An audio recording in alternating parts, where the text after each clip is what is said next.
Hi hello ಎಲ್ರಿಗೂ ನಮಸ್ಕಾರ. MGN express way road safety sessions for you. ವಾಹನ ಸವಾರರಾದ ನಿಮ್ಮ ಸುರಕ್ಷತೆಯೇ ಈ ಒಂದು ಅಧಿವೇಶನದ ಗುರಿ. ಇದುವರೆಗೆ ಮೋಟಾರು ವಾಹನ ಅಧಿನಿಯಮ 1988ರಲ್ಲಿ ಬರ್ತಕ್ಕಂಥ ನೋಂದಣಿ ನಿಯಮಗಳು, ಚಾಲನಾ ಅನುಜ್ಞಾ ಪತ್ರಗಳನ್ನು ತೆಗೆದುಕೊಳ್ಳೋಕ್ಕೆ ಇರತಕ್ಕಂಥ ನಿಯಮಗಳು, ಇವುಗಳ ಬಗ್ಗೆ ನಾವು ತಿಳ್ಕೊಂಡಿದ್ದೀವಿ. ಅದೇ ರೀತಿ ಒಂದು ವಾಹನ ಬಳಕೆದಾರ, ರಸ್ತೆ ಬಳಕೆದಾರ ವಾಹನವನ್ನು ರಸ್ತೆಯಲ್ಲಿ ಚಲಾಯಿಸುವಾಗ ಅತಿ ಮುಖ್ಯವಾಗಿ ದಾಖಲೆಗಳನ್ನು ತನ್ನೊಂದಿಗೆ ಕೊಂಡೊಯ್ಯಬೇಕು. ವ್ಯಾಲಿಡಿಟಿ ಇಲ್ಲದೇ ಇರತಕ್ಕಂಥ ದಾಖಲೆಗಳನ್ನು ಯಾವುದೇ ಕಾರಣಕ್ಕೂ ತಗೊಂಡು ಹೋಗಬಾರ್ದು. ವ್ಯಾಲಿಡಿಟಿ ಇಲ್ಲದೇ ಇರತಕ್ಕಂಥ ಸಂದರ್ಭದಲ್ಲಿ ವಾಹನವನ್ನು ಚಲಾವಣೆ ಮಾಡಬಾರ್ದು. ಬಹುಮುಖ್ಯವಾಗಿ RC ಕಾರ್ಡ್, ರಿಜಿಸ್ಟ್ರೇಷನ್ ಸರ್ಟಿಫಿಕೇಟ್ ನಿಮ್ಮ ಬಳಿ ಇರಬೇಕು. ಆ ರಿಜಿಸ್ಟ್ರೇಷನ್ ಸರ್ಟಿಫಿಕೇಟ್ ವಾಯಿದೆಯನ್ನು ಹೊಂದಿರಬೇಕು, ವ್ಯಾಲಿಡಿಟಿ ಇರಬೇಕು. ಯಾವ ವರ್ಗದ ವಾಹನವನ್ನು ನೀವು ಓಡಿಸ್ತಾ ಇದ್ದೀರೋ ಆ ವಾಹನದ ಚಾಲನಾ ಅನುಜ್ಞಾ ಪತ್ರ ಇರಬೇಕು.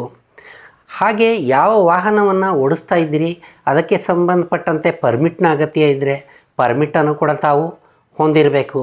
ಮತ್ತು ವಾಹನದ ಹೊಗೆ ಪರೀಕ್ಷಾ ಪ್ರಮಾಣ ಪತ್ರ, ಎಮಿಷನ್ ಟೆಸ್ಟ್ ಸರ್ಟಿಫಿಕೇಟ್ ಅದನ್ನು ಕೂಡ ಇಟ್ಕೊಂಡಿರಬೇಕು.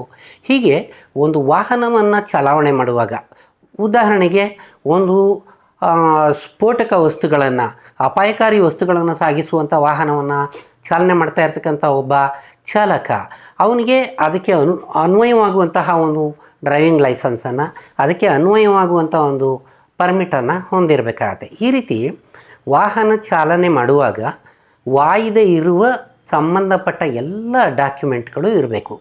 ಇದರ ಜೊತೆ ಬಹುಮುಖ್ಯವಾದದ್ದು ವಿಮಾ ಪತ್ರ, ಇನ್ಶೂರೆನ್ಸ್. ವಾಹನಕ್ಕೆ ಇನ್ಶೂರೆನ್ಸ್ ತುಂಬ ಅಗತ್ಯ. ಮೋಟಾರು ವಾಹನ ಅಧಿನಿಯಮ ಅಧ್ಯಾಯ 7ರಲ್ಲಿ ಈ ಒಂದು ವಿಮಾ ಪತ್ರ, ಅದರ ವಿವರಗಳನ್ನು ಕೊಟ್ಟಿದ್ದಾರೆ. ವಿಮೆ ವಾಹನ ಚಾಲಕನಿಗೆ ಮತ್ತು ವಾಹನ ಚಾಲನೆಯಿಂದ ಅಪಘಾತಕ್ಕೆ ಒಳಗಾದವರಿಗೆ ಇದು ತುಂಬ ಅವಶ್ಯಕ. ಈಗ ವಾಹನಗಳಿಗೆ ವಿಮೆ ಮಾಡಿಸ್ತಾ ಇದ್ದರೆ ಆ ವಾಹನ ನೋಂದಣಿಯೂ ಆಗುವುದಿಲ್ಲ. ವಾಹನ ಸಂಬಂಧಿತ ಇತರೆ ಸೇವೆಗಳಾದಂಥ ಮಾಲೀಕತ್ವ ವರ್ಗಾವಣೆ, ವಿಳಾಸ ಬದಲಾವಣೆ, ಅಡಮಾನ, ಯಾವುದೇ ರೀತಿ ಬದಲಾವಣೆಗಳು ಯಾವುದು ಕೂಡ ನಿಮಗೆ ಮಾಡ್ಕೊಳ್ಳೋದಕ್ಕಾಗಲ್ಲ. ವಾಹನಕ್ಕೆ ಇನ್ಶೂರೆನ್ಸ್ ಇರಲೇಬೇಕು. ಇನ್ಶೂರೆನ್ಸ್ ಇರಲಿಲ್ಲ ಅಂತಂದರೆ ನಿಮಗೆ ಯಾವುದೇ ರೀತಿಯ ಕೆಲಸ ಕಾರ್ಯಗಳು ಪ್ರಾದೇಶಿಕ ಸಾರಿಗೆ ಕಚೇರಿಯಲ್ಲಿ ಆಗೋದಿಲ್ಲ. ಅದಕ್ಕೂ ಮುಖ್ಯವಾಗಿ ವಾಹನಕ್ಕೆ ವಿಮೆ ಮಾಡಿಸ್ಬೇಕಾಗಿರೋ ತುಂಬ ಅವಶ್ಯಕತೆ ಏನು ಅಂತಂದರೆ, ಅಕಸ್ಮಾತ್ತಾಗಿ ಯಾವುದೇ ಅಪಘಾತಗಳು ಸಂಭವಿಸಿದರೆ ಅಪಘಾತಕ್ಕೆ ಒಳಗಾದಂಥ ವ್ಯಕ್ತಿಗೆ ಪರಿಹಾರ ಕೊಡುವ ಸಲುವಾಗಿ ಬಹುಮುಖ್ಯವಾಗಿ ಮೂರನೇ ಪಕ್ಷಕಾರನ ಒಂದು ಹಿತದೃಷ್ಟಿಯಿಂದ ಇನ್ಶೂರೆನ್ಸ್ ಇರಲೇಬೇಕು ಅಂತ ಹೇಳಿ ಕೇಂದ್ರ ಮೋಟಾರು ವಾಹನ ಅಧಿನಿಯಮ 1988ರ ಸೆಕ್ಷನ್ 146 ಹೇಳುತ್ತೆ.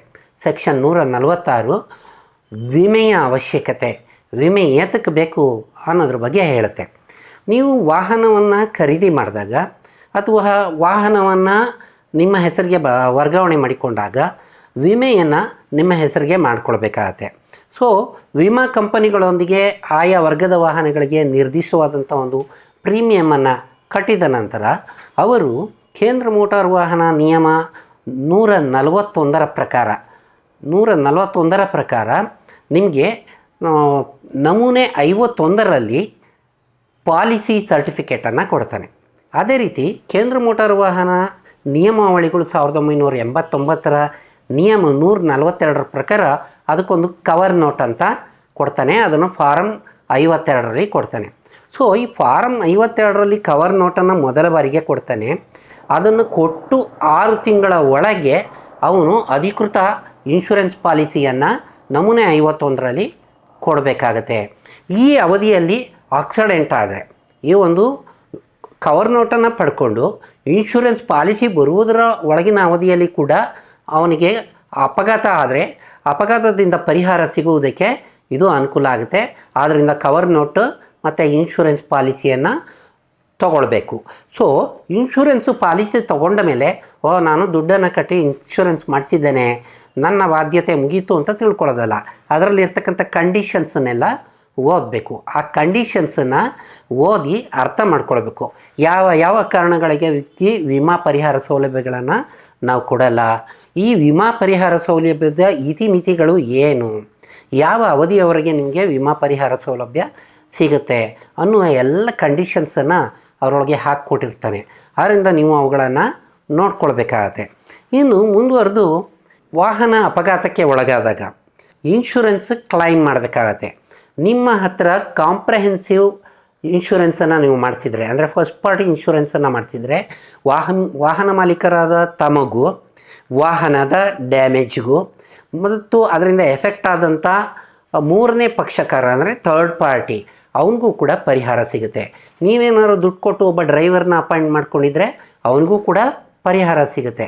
ಅದನ್ನು ಇನ್ಶೂರೆನ್ಸ್ ಪಾಲಿಸಿನಲ್ಲಿ ಸ್ಪಷ್ಟವಾಗಿ ಹೇಳಿರ್ತಾರೆ, ಯಾರ್ಯಾರಿಗೆ ಈ ಕವರ್ ಆಗುತ್ತೆ ಅನ್ನೋದ್ರ ಬಗ್ಗೆ ಹೇಳಿರ್ತಾರೆ. ಅದೇ ರೀತಿ ಥರ್ಡ್ ಪಾರ್ಟಿ ರಿಸ್ಕ್ ಬಂದಾಗ ಥರ್ಡ್ ಪಾರ್ಟಿಗೆ ಮಾತ್ರ ಅನ್ವಯ ಆಗೋ ಹಾಗೆ ಅವನಿಗೆ ಪರಿಹಾರ ಸಿಗುತ್ತೆ. ಸೊ ಒಂದು ಅನಿರೀಕ್ಷಿತ ಅಪಘಾತ ಸಂಭವಿಸಿತು, ವಾಹನ ನಜ್ಜುಗುಜ್ಜಾಯಿತು, ಡ್ರೈವರಿಗೂ ತೊಂದರೆ ಆಯಿತು, ಎದುರುಗಡೆ ಇದ್ದಂಥ ವಾಹನಕ್ಕೂ ಡ್ಯಾಮೇಜ್ ಆಯಿತು, ಅದರಿಂದ ಮಾರಣಾಂತಿಕವಾದಂಥ ಒಂದು ಅಪಘಾತವೂ ಉಂಟಾಯಿತು, ಸಾವು ನೋವು ಸಂಭವಿಸಿತು ಅಂತ ಇಟ್ಕೊಳ್ಳೋಣ. ಈ ಒಂದು ಅಪಘಾತದ ವರದಿಯನ್ನು ಇನ್ಶೂರೆನ್ಸ್ ಕಂಪನಿಗೆ ವಾಹನ ಮಾಲೀಕರಾಗಲಿ ಅವರ ಕಡೆಯವರಾಗಲಿ ಅಥವಾ ಒಬ್ಬ ಅಧಿಕೃತ ಏಜೆಂಟ್ ಆಗಲಿ, ವಿಮಾ ಕಂಪನಿಯ ಏಜೆಂಟ್ ಅವನಾಗಲಿ ವರದಿಯನ್ನು ಕೊಟ್ಟಂತಹ 30 ದಿನಗಳ ಒಳಗೆ ಪರಿಹಾರವನ್ನು ಕೊಡಬೇಕು ಅಂತ ನಿಯಮ ಹೇಳುತ್ತೆ. ವಿಮಾ ಕಂಪನಿಯವರು ಆ ಒಂದು ವಿಮಾ ಪರಿಹಾರ ಸೌಲಭ್ಯವನ್ನು ಇತ್ಯರ್ಥ ಮಾಡುವ ಸಲುವಾಗಿ ಒಬ್ಬ ವ್ಯಕ್ತಿಯನ್ನು ಅಧಿಕೃತಗೊಳಿಸಿ ನೇಮಕ ಮಾಡ್ತಾರೆ. ಅವನು ನಿಮಗೆ 30 ದಿನಗಳ ಒಳಗೆ ಪರಿಹಾರವನ್ನು ಮಾಡಬೇಕು. ಇದು ಮೋಟಾರು ವಾಹನ ಅಧಿನಿಯಮ 1988ರ ಸೆಕ್ಷನ್ 149ರಲ್ಲಿ ಬರುತ್ತೆ. ಸೊ ಆ ಒಂದು ಪರಿಹಾರವನ್ನು ಕೊಟ್ಟಾಗ ಮೂರನೇ ವ್ಯಕ್ತಿಗೆ ಆ ಪರಿಹಾರದ ಪ್ರಮಾಣ ಸಾಲಿಲ್ಲ, ವಾಹನ ಮಾಲೀಕನಾದವನಿಗೆ ನನಗೆ ಸಿಗಬೇಕಾದಂಥ ಕ್ಲೈಮ್ ಸಿಕ್ಕಲಿಲ್ಲ ಅಂತ ಅನ್ನಿಸ್ಬೋದು. ಆಗ ಅದಕ್ಕೆ ಒಂದು ಟ್ರಿಬ್ಯುನಲ್ ಅಂತ ಇರುತ್ತೆ, ಎಲ್ಲಿರ್ತಾನೋ ಅದೇ ಜಾಗದಲ್ಲಿರ್ತಕ್ಕಂಥ ಸಿವಿಲ್ ಜಡ್ಜ್ ವ್ಯಾಪ್ತಿಯ ಒಂದು ಕೋರ್ಟ್ಗೆ ಹೋಗಿ ತಾವು ಮೊಕದ್ದಮೆಯನ್ನು ಹೂಡಿ ಕಂಪನಿಯ ಮೇಲೆ, ವಿಮಾ ಕಂಪನಿಯ ಮೇಲೆ ಮೊಕದ್ದಮೆಯನ್ನು ಹೂಡಿ ಪರಿಹಾರದ ಹೆಚ್ಚಳಕ್ಕಾಗಿ ಒಂದು ಮನವಿಯನ್ನು ಮಾಡ್ಬೋದು. ಈ ರೀತಿ ಪರಿಹಾರದ ಹೆಚ್ಚಳಕ್ಕಾಗಿ ಮನವಿಯನ್ನು ಮಾಡೋದು ಸೆಕ್ಷನ್ 150ರಲ್ಲಿ ಬರುತ್ತೆ. ಈ ರೀತಿ ಆದಾಗ 2 ಬಗೆ ಆಗುತ್ತೆ. ಒಂದು, ಪರಿಹಾರವೇ ಸಿಕ್ಕಿರಲಿಲ್ಲ ಅಂತ ಇಟ್ಕೊಳ್ಳೋಣ. ಯಾತಕ್ಕಾಗಿ ಪರಿಹಾರ ಸಿಕ್ಕಲಿಲ್ಲ, ಯಾತಕ್ಕಾಗಿ ಪರಿಹಾರ ಕೊಡಲಿಲ್ಲ ಅಂತಕ್ಕಂಥದ್ದು ವಿಮಾ ಕಂಪನಿಯ ವಕೀಲರು ಅವರು ಆ ನ್ಯಾಯಾಲಯದ ಮುಂದೆ ತಮ್ಮ ಒಂದು ವಾದವನ್ನು ಮಂಡಿಸ್ತಾರೆ. ಅದೇ ರೀತಿ ಯಾವ ಕಾರಣಗಳಿಗಾಗಿ ಪರಿಹಾರದ ಮೊತ್ತವನ್ನು ಹೆಚ್ಚಿಸಲಿಕ್ಕೆ ಸಾಧ್ಯ ಇಲ್ಲ ಅಂತಕ್ಕಂಥದ್ದು ಕೂಡ ಅವರು ವಾದ ಮಾಡ್ತಾರೆ ಈ ಒಂದು ಟ್ರಿಬ್ಯುನಲಲ್ಲಿ. ಈಗ ಒಂದು ವಿಚಾರ ತಿಳ್ಕೊಳ್ಳೋಣ. ವಿಮಾ ಪರಿಹಾರ ಕೊಡಲಿಕ್ಕೆ ವಿಮಾ ಕಂಪನಿ ಒಪ್ತಾ ಇಲ್ಲ. ಯಾವ ಕಾರಣಗಳಿಗಾಗಿ? ಅವನು ಯಾವ ವರ್ಗದ ವಾಹನವನ್ನು ಓಡಿಸ್ತಾ ಇದ್ದನೋ ಆ ವರ್ಗದ ವಾಹನದ ಡ್ರೈವಿಂಗ್ ಲೈಸೆನ್ಸ್ ಇರದೇ ಇದ್ದ ಕಾರಣಕ್ಕಾಗಿ.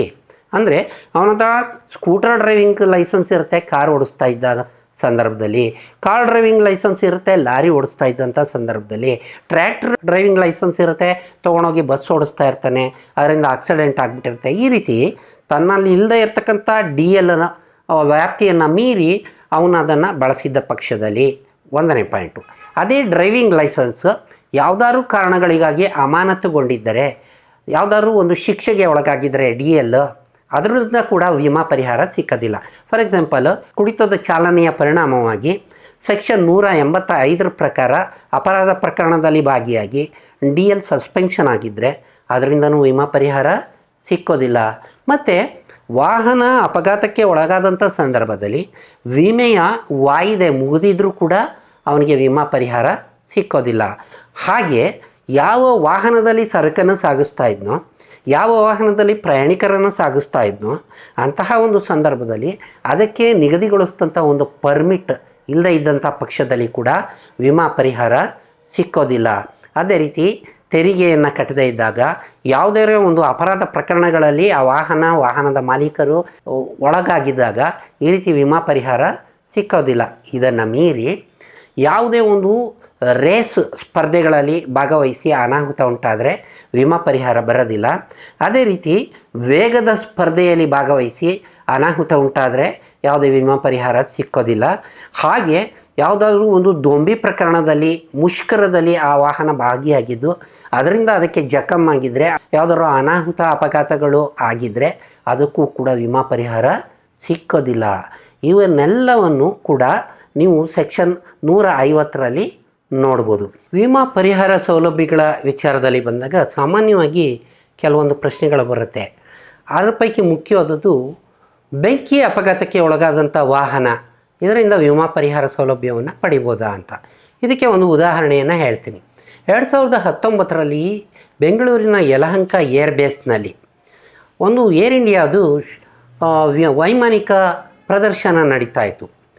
ಒಟ್ಟು 4ನೇ ದಿನದ ಪ್ರದರ್ಶನಕ್ಕೆ ಕಾಲಿಟ್ಟಿತು. ಅಲ್ಲಿದ್ದಂಥ ಒಂದು ಪಾರ್ಕಿಂಗ್ ಏರಿಯಾದಲ್ಲಿ ಕಾರುಗಳು ನಿಂತಿದ್ವು.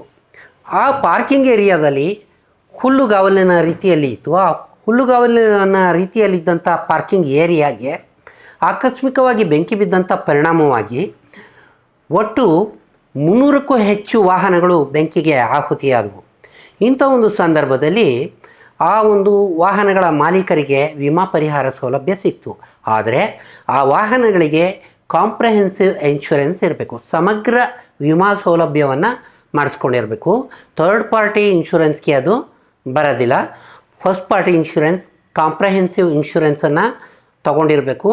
ಅದಕ್ಕೆ ಹೇಳಿದ್ದು ಮೊದಲೇ ನಾನು, ಇನ್ಶೂರೆನ್ಸ್ ಪಾಲಿಸಿನಲ್ಲಿ ಕೊಟ್ಟಿರ್ತಕ್ಕಂಥ ಟರ್ಮ್ಸ್ ಆ್ಯಂಡ್ ಕಂಡೀಷನ್ಸಲ್ಲಿ ಈ ಒಂದು ಸೌಲಭ್ಯಗಳು ಇವೆಯೇ ಅನ್ನೋದನ್ನು ಪರಿಶೀಲನೆ ಮಾಡಿ ಅಂತಹ ವಿಮೆಗಳನ್ನು ತಾವು ಖರೀದಿ ಮಾಡಬೇಕು. ಈ ಒಂದು ವಿಮಾ ಪರಿಹಾರವನ್ನು ಕೊಡುವಂಥ ಸಂದರ್ಭದಲ್ಲಿ ಹೆಚ್ಚಿನ ಅಂಶ ತಪ್ಪು ಈ ಒಂದು ವಾಹನ ಮಾಲೀಕನ ಕಡೆಗೆ ಇರುತ್ತೆ. ಒಂದು ನಿರ್ದಿಷ್ಟ ಮೊತ್ತವನ್ನು ಮಾತ್ರ ವಿಮಾ ಕಂಪನಿ ಪಾವತಿ ಮಾಡಲಿಕ್ಕೆ ಸಾಧ್ಯ ಆಗುತ್ತೆ. ಹೆಚ್ಚಿನ ಮೊತ್ತದ ಪರಿಹಾರ ಕೊಡಲಿಕ್ಕೆ ವಾಹನ ಮಾಲೀಕನ ಹತ್ರ ದುಡ್ಡಿರೋದಿಲ್ಲ, ಅವನು ದಿವಾಳಿಯಾಗಿರ್ತಾನೆ, ಅಥವಾ ಯಾವುದೋ ಒಂದು ಕಂಪನಿಯ ವಾಹನ ಅಪಘಾತವನ್ನು ಉಂಟು ಮಾಡಿದೆ, ಆ ಕಂಪನಿ ದಿವಾಳಿಯ ಅಂಚಿನಲ್ಲಿದೆ, ಪರಿಹಾರ ಕೊಡಲಿಕ್ಕೆ ಸಾಧ್ಯ ಇಲ್ಲ ಅನ್ನುವಂಥ ಸಂದರ್ಭದಲ್ಲಿ ಈ 3ನೇ ವ್ಯಕ್ತಿ, ಅಪಘಾತಕ್ಕೆ ಒಳಗಾದಂಥ 3ನೇ ವ್ಯಕ್ತಿ, ಗಾಯಗೊಂಡಂಥ 3ನೇ ವ್ಯಕ್ತಿ ನ್ಯಾಯಾಲಯವನ್ನು ಸಂಪರ್ಕಿಸಿ ವಿಮಾದಾರನನ್ನು ಒಬ್ಬ ಪಾರ್ಟಿಯನ್ನಾಗಿ ಮಾಡಲಿಕ್ಕೆ ಅವಕಾಶ ಸೆಕ್ಷನ್ 151ರಲ್ಲಿ ಇದೆ. ಇನ್ನು ನಮ್ಮ ಹತ್ರ ಇನ್ಶೂರೆನ್ಸ್ ಇರುತ್ತೆ. ಆ ಇನ್ಶೂರೆನ್ಸ್ ಇರುವಂಥ ಸಂದರ್ಭದಲ್ಲಿ ವಾಹನವನ್ನು ಇನ್ನೊಬ್ಬರಿಗೆ ಮಾರಾಟ ಮಾಡ್ತೇವೆ.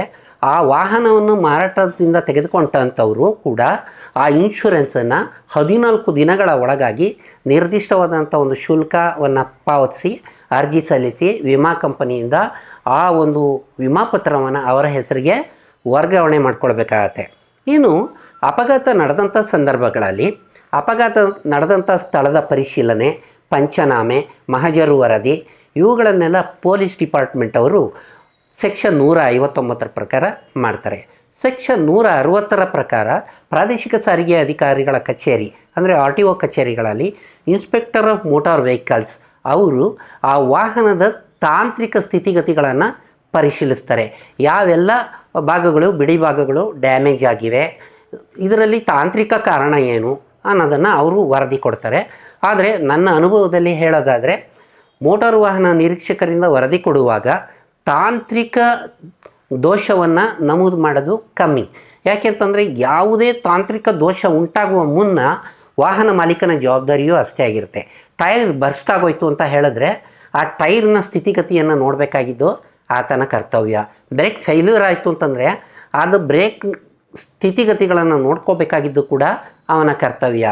ಹಾಗೆ ಲೈಟ್ ಇದ್ದಕ್ಕಿದ್ದಾಗೆ ಡಿಮ್ ಆಗೋಯ್ತು ಅಂತ ಹೇಳಿದ್ರೆ ಅದರ ಎಲೆಕ್ಟ್ರಿಕಲ್ ಸರ್ಕ್ಯೂಟ್ಗಳನ್ನು ನೋಡ್ಕೋಬೇಕಾಗಿದ್ದು ಅವನ ಕರ್ತವ್ಯ. ಈ ರೀತಿ ವಾಹನ ಚಾಲಕರ ಕರ್ತವ್ಯ ತುಂಬ ಇರುತ್ತೆ. ಯಾವುದನ್ನು ಕೂಡ ನಾವು ತಾಂತ್ರಿಕ ದೋಷದಿಂದಾಗಿ ಅಪಘಾತ ಸಂಭವಿಸ್ತು ಅಂತ ಹೇಳೋಕ್ಕಾಗೋದಿಲ್ಲ. ಹೆಚ್ಚಿನಂಶ ವಾಹನ ಮಾಲೀಕರ ನೆಗ್ಲಿಜೆನ್ಸಿಂದಾನೇ ಆಗುತ್ತೆ. ಅವರ ಒಂದು ನಿರ್ಲಕ್ಷ್ಯದ ಪರಿಣಾಮವಾಗಿ ಆ ಒಂದು ಅಪಘಾತ ಸಂಭವಿಸುತ್ತೆ. ಈ ರೀತಿ ಸೆಕ್ಷನ್ 159 ಪ್ರಕಾರ ಮಹಜರು ವರದಿಯನ್ನು ಪೊಲೀಸರು, ಸೆಕ್ಷನ್ 160 ಪ್ರಕಾರ ಇನ್ಸ್ಪೆಕ್ಟರ್ ರಿಪೋರ್ಟ್ RTO ಕಚೇರಿಗಳಿಂದ ಬರುತ್ತೆ. ಅದನ್ನು ಆಧರಿಸಿ ನ್ಯಾಯಾಲಯಗಳಲ್ಲಿ ಪರಿಹಾರದ ಒಂದು ನಿರ್ಧಾರ ಆಗುತ್ತೆ. ಇನ್ಶೂರೆನ್ಸ್ಗೆ ಸಂಬಂಧಪಟ್ಟಂಥ ಈ ಒಂದು ಅಧ್ಯಾಯದಲ್ಲಿ ಸೆಕ್ಷನ್ 161ರಲ್ಲಿ ಹಿಟ್ ಆ್ಯಂಡ್ ರನ್ ಕೇಸ್ ಇದರ ಬಗ್ಗೆ ಹೇಳಿದ್ದಾರೆ. ಆ ಒಂದು ಹಿಟ್ ಆ್ಯಂಡ್ ರನ್ ಕೇಸ್ನಲ್ಲಿ ಪರಿಹಾರವನ್ನು 5 ಲಕ್ಷದವರೆಗೆ ಪರಿಹಾರ, ಮೃತಪಟ್ಟಂಥ ವ್ಯಕ್ತಿಗೆ 5 ಲಕ್ಷದವರೆಗೆ ಪರಿಹಾರವನ್ನು, ಗಾಯಗೊಂಡಂಥ ವ್ಯಕ್ತಿಗೆ 2.5 ಲಕ್ಷ ಪರಿಹಾರವನ್ನು ಕೊಡಬೇಕು ಅಂತ ಒಂದು ನಿಯಮಗಳಿವೆ. ಸೆಕ್ಷನ್ 162 ಗೋಲ್ಡನ್ ಅವರ್, ಚಿನ್ನದ ಸಮಯ ಅಂತ ಹೇಳ್ತಾರೆ. ಯಾವುದೇ ಒಂದು ಅಪಘಾತ ಸಂಭವಿಸಿದಾಗ ಮೊದಲ 1 ಗಂಟೆಯನ್ನು ಚಿನ್ನದ ಅವಧಿ, ಗೋಲ್ಡನ್ ಅವರ್ ಅಂತ ಕರೀತಾರೆ. ಈ ಒಂದು ಅವಧಿಯಲ್ಲಿ ಅಪಘಾತಕ್ಕೆ ಒಳಗಾದಂಥ ವ್ಯಕ್ತಿಯನ್ನು ಕೂಡಲೇ ಆಸ್ಪತ್ರೆಗೆ ಸೇರಿಸಿ ಚಿಕಿತ್ಸೆಯನ್ನು ಕೊಟ್ಟು ಪೊಲೀಸರಿಗೆ ಸರಿಯಾದ ಮಾಹಿತಿಯನ್ನು ಕೊಟ್ಟ ಪಕ್ಷದಲ್ಲಿ ಜಿಲ್ಲಾ ರಸ್ತೆ ಸುರಕ್ಷತಾ ಸಮಿತಿ ವತಿಯಿಂದ ಅದಕ್ಕೆ ಒಂದು 5,000 ರೂಪಾಯಿಗಳ ಪುರಸ್ಕಾರ ಕೂಡ ಇದೆ ಅಂತಕ್ಕಂಥದ್ದನ್ನು ಹಿಂದಿನ ಅಧಿವೇಶನದಲ್ಲಿ ನಾವು ತಿಳ್ಕೊಂಡಿದ್ದೇವೆ. ಇನ್ನು ಸೆಕ್ಷನ್ 164 ವಿಮಾ ಪರಿಹಾರವನ್ನು ಕೇಳಿ ವಿಮಾ ಕಂಪನಿಗೆ ಅರ್ಜಿಯನ್ನು ಸಲ್ಲಿಸಿದಾಗ ಕೊಟ್ಟಂಥ ಪರಿಹಾರದ ಪ್ರಮಾಣ ಸಾಕಾಗೋದಿಲ್ಲ. ಅದನ್ನು ಪ್ರಶ್ನಿಸಿ ನ್ಯಾಯಾಲಯಕ್ಕೆ ಹೋದಂಥ ಸಂದರ್ಭದಲ್ಲಿ ಮೊಟ್ಟ ಮೊದಲಿಗೆ ಕೋರ್ಟು ಆ ಒಂದು ಕೇಸನ್ನು ಅಲೌ ಮಾಡಿದ ಪಕ್ಷದಲ್ಲಿ ಸೆಕ್ಷನ್ 164A ಪ್ರಕಾರ ಒಂದು ಮಧ್ಯಂತರ ಪರಿಹಾರವನ್ನು ಕೊಡಲಿಕ್ಕೆ ವಿಮಾ ಕಂಪನಿಗೆ ನ್ಯಾಯಾಲಯ ಆದೇಶವನ್ನು ಮಾಡುತ್ತೆ. ಆ ರೀತಿಯ ಮಧ್ಯಂತರ ಪರಿಹಾರವನ್ನು ಕೊಟ್ಟ ನಂತರ ಪ್ರಕರಣ ಮುಂದುವರಿಯುತ್ತೆ. ಮುಂದೆ ಪ್ರಕರಣದಲ್ಲಿ ಮಧ್ಯಂತರ ಪರಿಹಾರ ಕೊಟ್ಟಿರ್ತಕ್ಕಂಥ ಪ್ರಮಾಣ ಸಾಕಾಗ್ಲೂಬೋದು, ಸಾಕಾಗದೇನೂ ಇರ್ಬೋದು, ಹೆಚ್ಚಿನ ಪ್ರಮಾಣದಲ್ಲಿದ್ದರೆ ಕಡಿತವೂ ಆಗ್ಬೋದು. ಈ ರೀತಿ ನಿರ್ಣಯಗಳು ಕೋರ್ಟಿನ ಒಂದು ಆದೇಶದ ಮೇಲೆ ಒಳಪಟ್ಟಿರ್ತವೆ. ಈ ರೀತಿ ಸೆಕ್ಷನ್ 164Bನಲ್ಲಿ ಒಂದು ಮೋಟಾರ್ ವೆಹಿಕಲ್ ಆಕ್ಸಿಡೆಂಟ್ ಫಂಡನ್ನು ನಿರ್ವಹಣೆ ಮಾಡೋದ್ರ ಬಗ್ಗೆ ಕೇಂದ್ರ ಸರ್ಕಾರ ಅದರದ್ದೇ ಆದಂಥ ನೀತಿ ನಿಯಮಗಳನ್ನು ರೂಪಿಸುತ್ತೆ. ಇದರ ಮುಖಾಂತರ ಅಪಘಾತದ ಪರಿಹಾರ ನಿಧಿಯನ್ನು ಸ್ಥಾಪಿಸಬೇಕು ಅಂತಕ್ಕಂಥ ಒಂದು ನಿರ್ದೇಶನ ಇದೆ. ಇನ್ನು ಸೆಕ್ಷನ್ 165ರಲ್ಲಿ ಕ್ಲೈಮ್ಸ್ ಟ್ರಿಬ್ಯುನಲ್, ಎಲ್ಲಿ ವಿಮಾ ಪರಿಹಾರ ಸೌಲಭ್ಯಕ್ಕಾಗಿ ನಾವು ನ್ಯಾಯಾಲಯಕ್ಕೆ ಹೋಗಬಹುದು. ತಾಲೂಕು ಮಟ್ಟದಲ್ಲಿ ಸಿವಿಲ್ ಜಡ್ಜ್ ವ್ಯಾಪ್ತಿಯ ನ್ಯಾಯಾಲಯಗಳಲ್ಲಿ, ಜಿಲ್ಲಾ ಮಟ್ಟದಲ್ಲಿ ಡಿಸ್ಟ್ರಿಕ್ಟ್ ಸೆಷನ್ಸ್ ಕೋರ್ಟ್ನಲ್ಲಿ ಈ ಒಂದು ಪ್ರಕರಣಗಳನ್ನು ದಾಖಲು ಮಾಡಬಹುದು. ಈ ರೀತಿ ಒಂದು ವಿಮಾ ಪರಿಹಾರ ಸೌಲಭ್ಯವನ್ನು ಪಡ್ಕೊಳ್ಳೋದ್ರಲ್ಲಿ ನಮ್ಮ ಒಂದು ತಿಳುವಳಿಕೆ ಬಹಳ ಮುಖ್ಯವಾಗುತ್ತೆ. ನಾನು ಮೊದಲೇ ಹೇಳಿದ ಹಾಗೆ ಒಂದು ವಿಮಾ ಕವರ್ ನೋಟನ್ನು ತಗೊಂಡ ಮೇಲೆ, ವಿಮಾ ಪಾಲಿಸಿ, ಇನ್ಶೂರೆನ್ಸ್ ಪಾಲಿಸಿ ತಗೊಂಡ ಮೇಲೆ ಅದನ್ನು ಸ್ಪಷ್ಟವಾಗಿ ಓದಬೇಕು. ನಿಮ್ಮಲ್ಲಿರ್ತಕ್ಕಂಥ ಎಲ್ಲ ಡಾಕ್ಯುಮೆಂಟ್ಗಳು ಕ್ರಮಬದ್ಧವಾಗಿ ವಾಯಿದೆಯನ್ನು ಹೊಂದಿರಬೇಕು. ನಿಮಗೆ ಯಾವ ವಾಹನವನ್ನು ಚಲಾವಣೆ ಮಾಡ್ತಾಯಿದ್ರೋ ಆ ವಾಹನದ ಡ್ರೈವಿಂಗ್ ಲೈಸೆನ್ಸ್ ಇರಬೇಕು. ಆ ವಾಹನಕ್ಕೆ ಅಗತ್ಯವಿದ್ದರೆ ಅದಕ್ಕೆ ಬೇಕಾದಂಥ ಒಂದು ಪರ್ಮಿಟ್ ಕೂಡ ಇರಬೇಕಾಗತ್ತೆ. ಯಾವುದೇ ರೇಸಿಂಗ್ನಲ್ಲಿ ಭಾಗವಹಿಸಿದರೆ, ಯಾವುದೇ ಮುಷ್ಕರದಲ್ಲಿ ಭಾಗವಹಿಸಿದಾಗ ತೊಂದರೆ ಆದರೆ, ಅಥವಾ ಯಾವುದೇ ದೊಂಬಿ ಪ್ರಕರಣದಲ್ಲಿ ಸಿಕ್ಕಾಕ್ಕೊಂಡು ಅದರಿಂದ ಅನಾಹುತಗಳು ಉಂಟಾದರೆ ಅದಕ್ಕೆ ನಿಮಗೆ ಕ್ಲೈಮ್ ಬರೋದಿಲ್ಲ. ಇದನ್ನೆಲ್ಲ ಮನಸ್ಸಿನಲ್ಲಿಟ್ಕೊಂಡು ವಿಮೆ ತುಂಬ ಅವಶ್ಯಕವಾದದ್ದು, ವಿಮೆಯ ಬಗ್ಗೆ ಎಲ್ಲರೂ ತಿಳ್ಕೊಳ್ಬೇಕಾದದ್ದು ತುಂಬ ಅವಶ್ಯಕ ಅಂತ ಹೇಳ್ತಾ ಈ ಒಂದು ಅಧಿವೇಶನದಲ್ಲಿ ವಿಮಾ ಪರಿಹಾರ ಸೌಲಭ್ಯಗಳು ಇವುಗಳ ಬಗ್ಗೆ ತಾವು ತಿಳ್ಕೊಂಡಿರ್ತೀರ. ಈ ಒಂದು ಚಾನಲ್ನಲ್ಲಿ ಬರ್ತಾ ಇರ್ತಕ್ಕಂಥ ಮಾಹಿತಿಗಳನ್ನು ನೋಡ್ತಾ ಇರ್ತಕ್ಕಂಥ ತಾವು ಇದಕ್ಕೆ ಸಬ್ಸ್ಕ್ರೈಬ್ ಆಗುವುದರ ಜೊತೆಗೆ ಬೇರೆಯವ್ರನ್ನೂ ಕೂಡ ಸಬ್ಸ್ಕ್ರೈಬ್ ಆಗಲಿಕ್ಕೆ ಪ್ರೋತ್ಸಾಹ ಮಾಡಬೇಕು. ಇದರ ಮುಖಾಂತರ ಬರ್ತಾ ಇರ್ತಕ್ಕಂಥ ಮಾಹಿತಿ ವಿನಿಮಯ ವಿಚಾರಗಳು ಎಲ್ಲರನ್ನೂ ತಲುಪಬೇಕು ಅಂತ ಕೇಳ್ಕೊಳ್ತಾ ಈ ಒಂದು ಅಧಿವೇಶನಕ್ಕೆ ಭಾಗವಹಿಸೋದಕ್ಕಾಗಿ ತಮ್ಮೆಲ್ಲರಿಗೂ ವಂದನೆಗಳನ್ನು ಸಲ್ಲಿಸ್ತೇನೆ. Thank you.